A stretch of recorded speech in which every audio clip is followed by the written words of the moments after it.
پچھلے کچھ ہفتوں کی ہم نے انکشافات دیکھے کہ اے پی سی جو کہ ایک بہت آل ڈے ایونٹ تھا، جس میں ہم نے دیکھا کہ نواز شریف صاحب کی سیاست پھر ریوائیو ہوتی ہے اور اپوزیشن جو ہے وہ گٹھ جوڑ ان کا نظر آتا ہے کہ وہ مل کے بیٹھتے ہیں اور یہ فیصلہ کرتے ہیں کہ عمران خان صاحب جو ہیں ان کا استعفیٰ جو ہے اب انہیں چاہیے، اور استعفیٰ اگر نہیں ملتا، جو کہ ظاہر ہے نہیں ملتا نظر آ رہا، تو پھر وہ ایک احتجاجی جو ہے ایجنڈا پہ چلیں گے، اور آگے جنوری تک سنتے ہیں کہ شاید ایک اسلام آباد میں کلمنیٹنگ دھرنا ہوگا، جس کے بعد جو ہدف ہے وہ یہی ہے کہ یہ حکومت اب نہیں چل سکتی، یہ عوام کو فیل کر چکی ہے۔ اس اے پی سی کے بعد لیکن ہم نے دیکھا کہ کچھ اور بڑے عجیب و غریب ایونٹس ہوئے جن کو کہ شاید جوڑا جا سکتا ہے اے پی سی کے ساتھ، اس طرح سے کہ نواز شریف صاحب کی سپیچ ہوتی ہے۔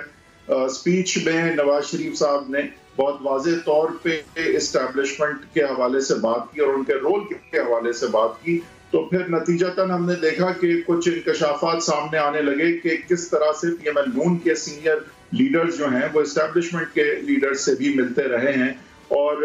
اس طرح کے انکشافات جن کا مقصد نظر آتا تھا کہ نواز شریف صاحب کی کریڈیبلٹی اور ان کی سپیچ کی کریڈیبلٹی کو امپیچ کیا جائے اور یہ دکھایا جائے کہ وہ دکھانے کے لیے جو ہے وہ ووٹ کو عزت دینے کی بات کرتے ہیں، لیکن ان کی اپنی پارٹی کے لوگ جو ہیں جب کام کروانے ہوتے ہیں یا کوئی بات ایسی ہوتی ہے تو خود جا کے ملاقاتیں کرتے ہیں۔ ایک چیز بہت واضح کرنا ضروری ہے کہ پی ایم ایل نون نے ایک پرنسپل موقف، ایک اپنے اصول کے اوپر کھڑا ہونے کا موقف ظاہر کرنے کی کوشش جب کی نواز شریف صاحب کے تھرو،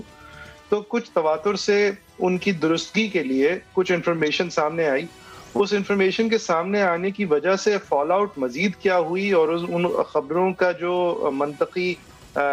دوسری طرف جو لاجیکل اور انفرنسز ہیں وہ کس طرح سامنے آئیں، وہ تو ایک الگ بات ہے۔ لیکن ان خبروں کے سامنے آنے سے یہ بات تو واضح ہوئی کہ پی ایم ایل نون کے لیے میٹھا میٹھا ہپ اور کڑوا کڑوا تھو ہوتی ہے ان کے اصول۔ جب اصول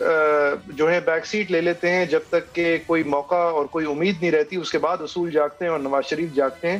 ہم اب اس طرف چلے گئے کہ شیخ رشید صاحب یہ کہہ رہے ہیں لوگوں سے کہ میں ٹیلی فون ڈیٹا ریلیز کر دوں گا، میں مطلب یہ اب ہماری سیاست ہوگی۔ ہمارے کوئی لافٹی سٹینڈرڈز تو کبھی نہیں تھے کہ ہم ہیلتھ کیئر کی بات کریں، ایجوکیشن کی بات کریں، ہم ایسی ایشوز کی بات کریں جن پہ ایکچولی سیولائز ڈیموکریٹک ممالک میں ووٹنگ ہوتی ہے، وہاں تو ہم شاید کبھی نہیں تھے، لیکن اب یہ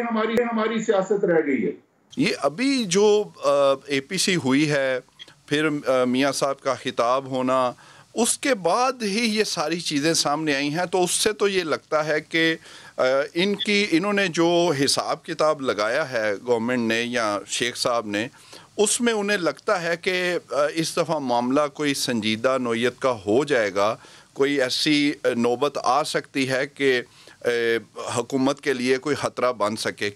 یہاں کچھ دوستوں نے کچھ انداز اس طرح اپنایا ہے کہ اپوزیشن کو فوج کے خلاف، ایک ادارے کے خلاف لا کھڑا کیا ہے، اور اس کی وجوہات کیا ہیں؟ وجوہات یہ ہیں کہ ملاقاتیں دو قسم کی ہوتی ہیں، یا تو وہ اعلانیہ ہوتی ہیں یا ان کیمرہ ہوتی ہیں۔ جب ان کیمرہ ہوتی ہیں تو دونوں فریق جو ملاقات کرتے ہیں ان پہ اخلاقی قانونی یہ فرض ہوتا ہے کہ وہ اسے ان کیمرہ رکھیں اور اسے افشا نہ کریں، اور اگر اعلانیہ ہوتا ہے تو پھر یقیناً دونوں طرف سے